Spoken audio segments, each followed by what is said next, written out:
हाय दोस्तों, स्वागत है आपका मेरा YouTube चैनल पर nature and animal with Sheikh Atiq. हाजिर हूँ आप लोगों के सामने एक नए वीडियो के साथ। हम आ चुके हैं गणपति डेयरी फार्म जो बेस्ड है करनाल हरियाणा में। Contact person mister Rajesh Malik ji है। आज एक बार फिर मेरे चैनल पर मुर्रा ब्रीड की भैंस अवेलेबल है फॉर सेल। सिर्फ यही नहीं, बहुत सारे वैरायटी के भैंसे एंड बुल अवेलेबल रहते हैं फॉर सेल इनके फार्म में। ये मेरा पहला वीडियो है विद गणपति डेयरी फार्म के साथ। ये एक इंट्रोडक्शन है उनके फार्म का। काफ़ी शानदार जानवर रहते हैं इनके फार्म में।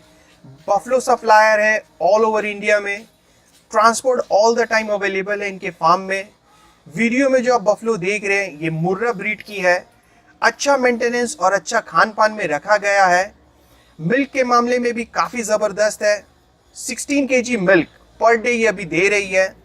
प्राइस इसका 75,000 रुपीज़ रखा गया है। मिस्टर राजेश मलिक जी का कहना है कि वो काफ़ी रीजनेबल प्राइस में अपने जानवर सेल करते हैं ऑल ओवर इंडिया में।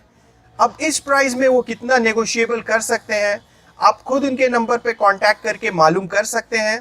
दोस्तों, बहुत जल्द मेरा दूसरा वीडियो गणपति डेयरी फार्म के साथ आने वाला है। तब तक के लिए इंतज़ार करें। Take care, bye for now.